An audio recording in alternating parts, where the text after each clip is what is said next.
ഹാഷ്മി, നമ്മൾ ശ്രീനിവാസനെ കുറിച്ച് പറയുമ്പോൾ നേരത്തെ ഹാഷ്മി പറയുന്നുണ്ടായിരുന്നു സന്ദേശം എന്നുള്ള ചിത്രത്തിലെ പല ഡയലോഗുകളും, അതുപോലെ ഓരോ ചിത്രവും ഇപ്പോൾ കാലിക പ്രസക്തിയുള്ള വാക്കുകൾ അതിലൊക്കെ ഉണ്ട് എന്നുള്ളത് നമുക്ക് പലപ്പോഴും ഓർത്തെടുക്കാൻ കഴിയുന്ന പല സന്ദർഭങ്ങളുമായി യോജിപ്പിച്ച് വയ്ക്കാവുന്ന തരത്തിലേക്കാണ് അതിലെ വരികളും ഒക്കെ ഉള്ളത്. അപ്പോൾ അതിൽ തന്നെ നമ്മൾ എപ്പോഴും ഓർത്തിരിക്കുന്ന, അല്ലെങ്കിൽ മിമിക്രി താരങ്ങളൊക്കെ അനുകരിക്കുന്ന പവിഴമല്ലി പൂത്തുലഞ്ഞ എന്ന ആ ഗാനരംഗം, അത് ശ്രീനിവാസൻ ടച്ച് ഉള്ളത് കൊണ്ട് മാത്രം അത് അത്രയധികം ഹിറ്റായി മാറി എന്നൊക്കെ പറയുന്നുണ്ട്. ഇപ്പോൾ അതിൻ്റെ ഒരു കഥ വായിച്ചത്, യേശുദാസ് ഈ പാട്ട് പാടാനായി വരുമ്പോൾ അദ്ദേഹം ചോദിക്കുകയാണ് സത്യനന്ദിക്കാടിനോട്, ഇത് അഭിനയിക്കുന്നത് ശ്രീനിവാസനാണ്, തമാശ രംഗമാണ് എന്ന് പറയുമ്പോൾ, അപ്പോൾ പാട്ടിൽ തമാശയാകാമല്ലോ എന്ന് ചോദിക്കുമ്പോൾ സത്യനന്ദിക്കാട് അത് വേണ്ട, വളരെ ഗൗരവത്തിൽ വേണം ഈ പാട്ട് പാടാനെന്ന് പറയുന്നു.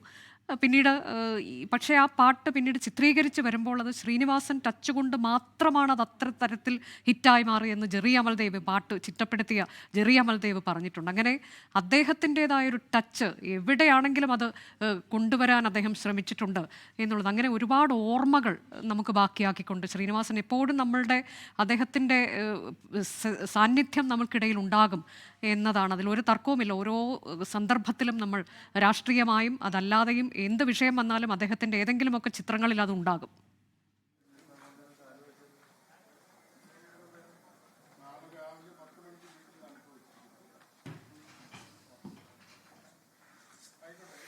ഉറപ്പായും മനോജ്, അതുതന്നെയാണ് അദ്ദേഹത്തെ എപ്പോഴും പ്രസക്തനാക്കുന്നത്. കാര്യം ഒരുപക്ഷെ പഴയകാല ചില സിനിമകളിലെ തമാശകൾ നമുക്കിപ്പോൾ അത് കണ്ടാൽ വർക്കൗട്ട് ആവണമെന്നില്ല. ശ്രീനിവാസൻ സിനിമകൾ അങ്ങനെയല്ല.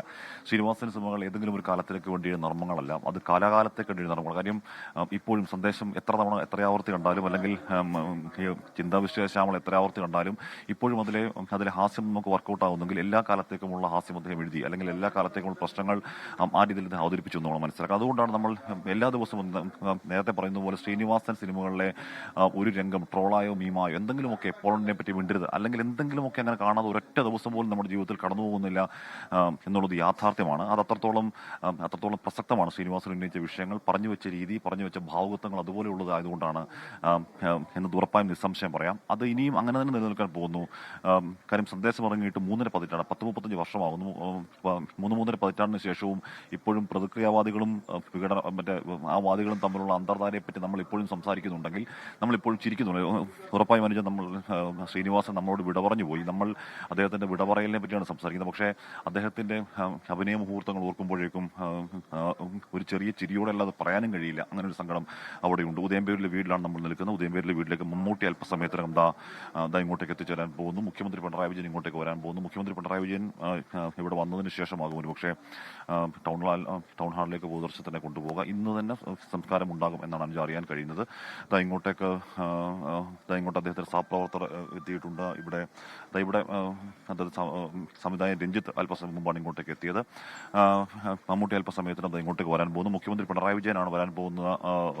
ഇവിടെയാണ് അദ്ദേഹം ആദരമർപ്പിക്കുക. എല്ലാവരും പറയുന്നത്, അദ്ദേഹം വരുമ്പോൾ അല്ലെങ്കിൽ സംസാരിക്കുമ്പോഴൊക്കെ എല്ലാവരും പറയുന്നത്, അദ്ദേഹത്തിന്റെ ഈ സിനിമകൾ അദ്ദേഹം മുന്നോട്ട് വെച്ച ഒരു കാലാകാലത്തേക്ക് എല്ലാ കാലത്തേക്കുമുള്ള വിഷയങ്ങൾ എന്നുള്ള നിലയ്ക്കും, എല്ലാ കാലത്തേക്കുമുള്ള സിനിമകൾ എന്നുള്ള നിലയ്ക്കും അദ്ദേഹം മുന്നോട്ട് വെച്ച സിനിമകളിലെ അദ്ദേഹത്തിന്റെ രീതിയെ പറ്റിയാണ്. മാത്രമല്ല സ്വയം വിമർശനത്തെ പറ്റിയൊക്കെയാണ്. ഉദയനാണ് താരം ഒക്കെ നമുക്ക് ഓർമ്മയുണ്ട്.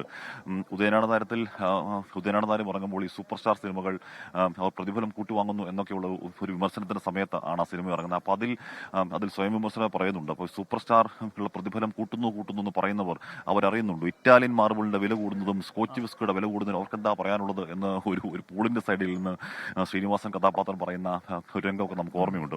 ലോകത്തെവിടെയായാലും ഏത് സമയത്തും 24 വാർത്തകളും ഓഗ്മെന്റഡ് റിയാലിറ്റി പാക്കേജുകളും എക്സ്പ്ലെയിനറുകളും വിശദമായി കാണാൻ ഞങ്ങളുടെ യൂട്യൂബ് ചാനൽ നിങ്ങൾക്ക് സബ്സ്ക്രൈബ് ചെയ്യാം.